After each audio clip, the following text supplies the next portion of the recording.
September મહિનો શરૂ થઈ ગયો છે, પણ સપ્ટેમ્બર મહિનાથી આપણા દેશમાં કેટલા નિયમો બદલાયા અને કેટલી ડેડલાઇન્સ છે? સાચું કહું, સપ્ટેમ્બર મહિનાથી 4 નિયમો બદલાયા અને 5 ડેડલાઇન છે ને એ બધું તમને આગળ કહીશ. યુ આર વોચિંગ સાચું કહું. મારું નામ છે ગુંજુ ઠક્કર અને સૌથી પહેલા 4 નિયમો જે બદલાય છે તમને ફટાફટ કહી દઉં. સૌથી પહેલા તો BIS બ્યુરો ઓફ ઇન્ડિયન સ્ટાન્ડર્ડ્સે જાહેર કર્યું કે હવે સિલ્વર જ્વેલરીમાં પણ HUID વાળો હોલમાર્ક આવશે. સિલ્વરનો ભાવ 1,24,000 ને પાર થઈ ગયો છે અને આ 1,24,000 ને પાર થયા પછી સિલ્વર જ્વેલરીમાં જો અગર આપણે છેતરાઈ જઈએ ને તો બહુ મોટો ફટકો લાગી શકે છે ને એટલે જ આ 6 ટાઈપ જે 6 પ્યોરિટી તમને સ્ક્રીન પર દેખાય છે 6 ટાઈપની પ્યોરિટી વાળું ચાંદીના આપણે જ્વેલરી લઈએ છીએ તો એમાં HUID નંબર આવશે. HUID એટલે હોલમાર્ક યુનિક આઈડેન્ટિફિકેશન નંબર.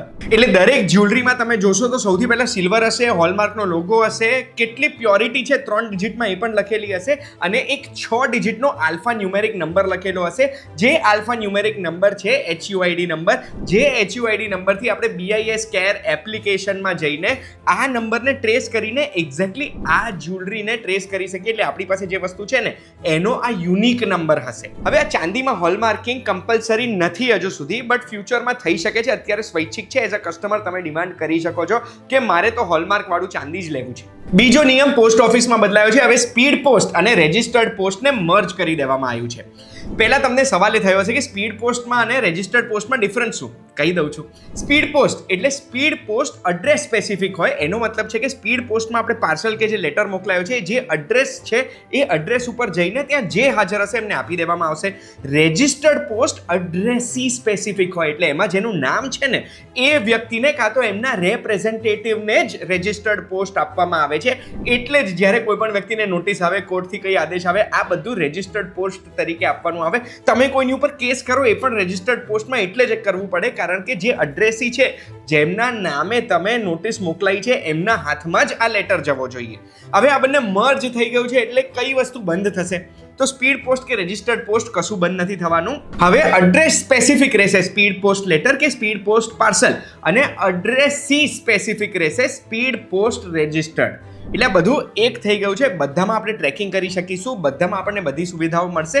બસ ખાલી આ બંને હવે અલગ અલગ નથી રહ્યા, એક થઈ ગયું છે. ત્રીજું, દર મહિને LPGના ભાવમાં જે ચેન્જીસ આવે છે એ ચેન્જીસ આવી ગયા છે અને જે 19 કિલોગ્રામનું સિલિન્ડર હોય છે કમર્શિયલ સિલિન્ડર એમાં 50 રૂપિયા સુધીનો ઘટાડો થયો છે. ચોથું, આ મહિને GST રિફોર્મ્સની માહિતી આપણને મળશે. 3જી અને 4થી સપ્ટેમ્બરે GST કાઉન્સિલની મીટિંગ છે અને આ મીટિંગમાં નક્કી થશે કે કયા બે સ્લેબ આપણા GSTના રાખવાના છે. જેવું અનાઉન્સ કર્યું હતું આપણા પ્રધાનમંત્રીએ એ પ્રમાણે.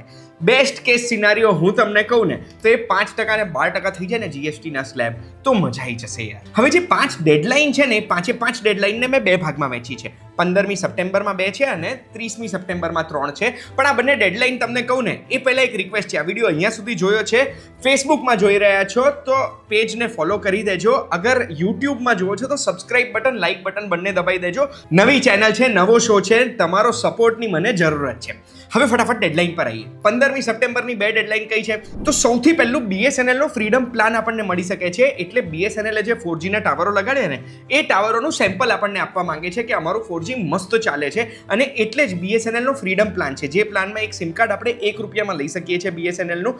એ સિમ કાર્ડ આખા મહિના માટે આપણે ફ્રી ઓફ કોસ્ટ યુઝ કરી શકીશું. જેમાં રોજે 2 GB ડેટા મળશે, અનલિમિટેડ કોલિંગ, રોજના 100 SMS. આ બધું આપણને મળશે ને 1 મહિના માટે આપણે એને યુઝ કરી શકીશું. બેસિકલી આ BSNLની નેટવર્ક કવરેજને પ્રમોટ કરવા માટેનો પ્લાન છે ને આની ડેડલાઇન 15મી સપ્ટેમ્બર છે. એટલે 15મી સપ્ટેમ્બર પહેલા આપણે આ સિમ લઈશું તો 1 મહિનો આપણને ફ્રી વાપરવા મળશે. બીજી ડેડલાઇન 15મી સપ્ટેમ્બર એ ITR ફાઇલિંગની છે. ITR ફાઇલિંગમાં મોડું થાય તો 5,000 રૂપિયા સુધીની પેનલ્ટી લાગી શકે છે. એટલે 15 સપ્ટેમ્બર પહેલા ITR ફાઇલ જરૂર કરી દેજો. હવે હું તમને 3 એવી વસ્તુઓ કહીશ જેની ડેડલાઇન 30મી સપ્ટેમ્બર છે આ મહિનાની.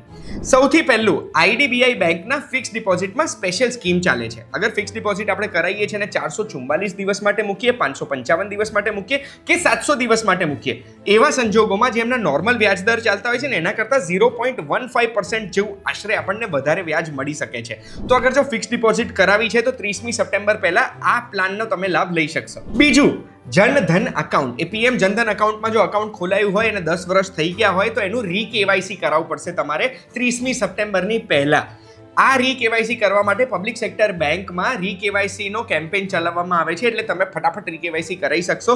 પણ 10 વર્ષ થઈ ગયા છે તમારા બેંક એકાઉન્ટને, તો રીકેવાયસી જરૂરથી કરાવજો, આ ભૂલતા નહીં. ત્રીજું, એવા ગવર્મેન્ટ એમ્પ્લોયી જેમને એનપીએસ થી યુપીએસમાં શિફ્ટ થવું છે, તો એમના માટે 30 સપ્ટેમ્બર આખર તારીખ છે. કોણ થઈ શકે છે? તો એમ તો તમને ખબર જ હશે, પણ એલિજિબલ ગવર્મેન્ટ એમ્પ્લોઈઝ કે પાસ્ટ રિટાયર થયેલા એમ્પ્લોઈઝ, એટલે પાસ્ટ રિટાયરીઝ, કે પછી અગર કોઈ રિટાયર થયા પછી ગુજરી ગયા છે ને એમના સ્પાઉસ હજુ જીવે છે, એ પણ સ્વિચ કરી શકશે એનપીએસ થી યુપીએસ અગર એમને થવું છે તો.